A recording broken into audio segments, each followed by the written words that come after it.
So let's do a classic example of a problem that involves static equilibrium. So let's say a 20-kilogram painting hangs on the wall and is hung using two cables. The first cable makes 71 degrees with the ceiling and the other makes 46 degrees with the ceiling. What is the tension force for the cable that makes 71 degrees with the ceiling? Now, to do this problem, we had to first begin by using the ideas method. Now we start by identifying the values that are given in this problem. So identify the given values. We first know that the mass of this painting is 20 kilograms. M equals 20 kilograms. We also know that the angle that is made with the cable, the first cable, is 71 degrees, and we'll label this as theta 1. Theta 1 equals 71 degrees. And theta 2, which is the angle that is made with the other cable, is 46 degrees. Theta 2 equals 46 degrees. We also know that the acceleration and the x and y direction are both equal to 0, because since this is a static equilibrium problem, we know that the net force with the forces in the x and the y direction are both equal to 0. So ax is equal to 0, and so is ay. Now, given is also that gravity on Earth is 9.81 meters per second squared. Now that we identified the values that are given in this problem, let's identify the value that we have to find. In this problem, they are asking for us to find the tension force for the cable that makes us 71 degrees with the ceiling. And so now we'll label that tension force as T1. So in this problem, we're trying to find T1. Now that we finished the diagram section, let's figure out now that we finished the identify section, let's try to do the diagram, which is a free body diagram. And we know that gravity goes directly down. We'll label that as mg. And here are two cables. Both are not of equal angle measures. We'll label this angle as theta 1 and this angle as theta 2. Now, these tension forces should also be broken down into their x and y components. And we'll label this as T2 and T1. So tension T2 will have an x component of T2x and a y component of T2y. Same for T1. T1 will have an x component of T1x and a y component of T1y. Now that we drew the diagram here, we also have to use trig functions to be able to find equations that could then be used to solve for each of the components here. So let's say we're trying to solve for T1y. T1y is equal to, can then be solved by using sine of theta 1 because it's using opposite over hypotenuse. So we could say that sine theta 1 is equal to T1y over T1. And by cross multiplying this equation, we could then say that T1y is equal to T1 times sine theta 1. If we're looking at the next component, T1x can then be solved by using cosine of theta 1 since T1x is adjacent to it. We could use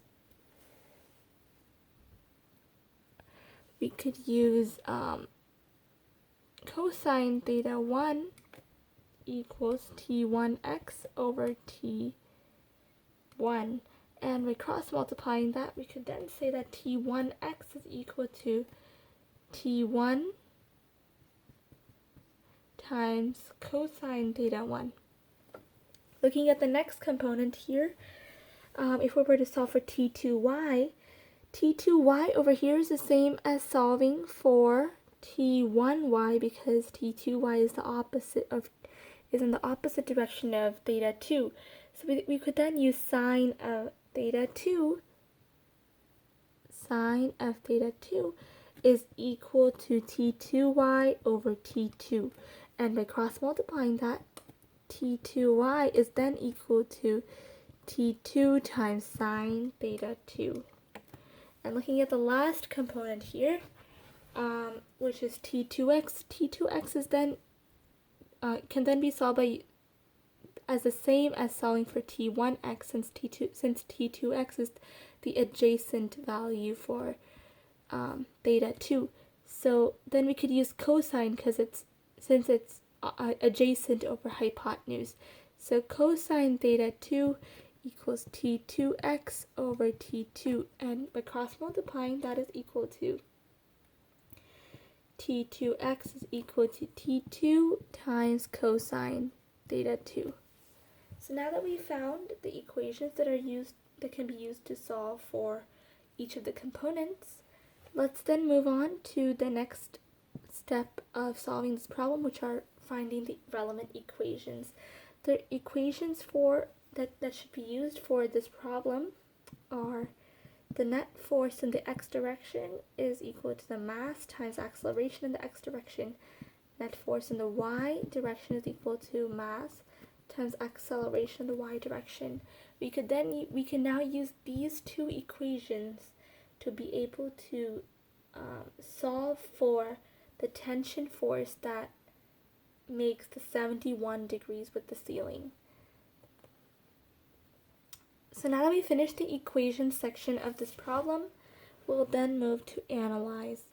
For analyze, let's do analyze here in the bottom. For analyze, we're now taking each of these two equations and plugging values in to be able to find equations that could then be used to solve for T1. So looking at this equation, acceleration, net force in the x direction is equal to mass times acceleration in the x direction. Let's look at the forces that are involved in the x direction. The forces that are involved in the x direction are T2x and T1x. And we also know that net force can then be solved by subtracting these two values together. So the net force in the x direction is T2x minus T1x. Now we also know that acceleration in the x direction is equal to 0. And since this factor is equal to 0, this entire product would be 0 since 0 times anything equals 0. So we could set this equal to 0 right here. Now T2x and T1x, we already know what those two values equal from the diagram section of this problem.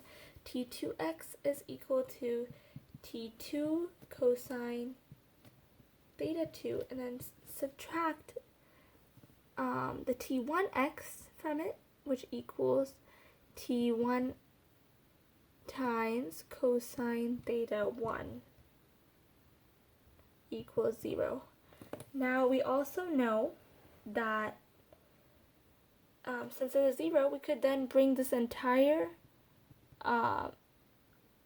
value here onto the other side. We could add it to both sides and set them equal to each other. So then now it would be equal to cosine T2 cosine theta 2 equals positive T1 cosine theta 1. Okay? Now, if we're trying to solve for, let's say, T2 in this instance, we would then be able to do that by dividing both sides by cosine theta 2. So now T2 would then be equal to T1 cosine theta 1 all over cosine theta 2. Now let's set this equation aside and move on to using the second equation that we have over here. So the net force of the forces in the y direction is equal to mass times acceleration in the y. We know that by looking at the net forces in the y, we know that the ones that are involved are T1y, T2y, and mg, or gravity. So we use these values and add T1 and Ty together, subtract gravity, and then we're now able to find the net force in the y direction. So Fy would then be equal to T1y plus T2y minus gravity equals 0. And it'll be 0 because you know that acceleration in the y is equal to 0. And it same as the other equation, this entire product would then be equal to 0. Now, we also could then use the values given that we found in the diagram section for T1y and T2y. So T1y is equal to T1 sine theta 2 plus T2y, which is equal to T2 sine theta 2 minus mg is equal to 0. Now, we have T1 and T2 both in this equation, but now we also know that we've also set T2 equal to terms of T1. So then we could just plug in this entire equation here into the value of T2.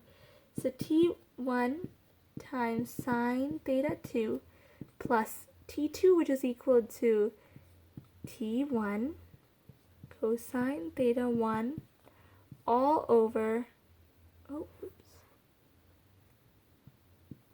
cosine theta 1 all over cosine theta 2 times sine theta 2 minus gravity equals 0. So now that we have that, we could then use this equation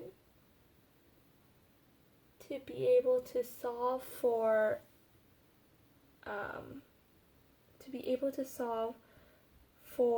the value of T1 itself. And this would be the equation that we would use in the solutions step of this problem. Moving on to solutions here. Use this equation to plug in the values that we already have in the given section of this problem. So that would be T1, which we're trying to find here, times sine of 71 degrees plus sine of, plus T1 cosine theta 1, which is cosine 71 degrees over cosine 46 degrees, times sine theta 2, which is equal to sine 46 minus 9.81 is equal to 0. Now solving all those values would then get you to 0.95 T1 plus 0.34 T1 minus 196.2 is equal to 0. And solving for T1 then, we could figure out that 1.29 T1 is equal to 196.2. And dividing both sides by 1.29, we could then say that T1 is now equal to 152.1 newtons. So the tension force that is made with the cable that makes the 71 degrees with the ceiling is equal to 152.1 newtons.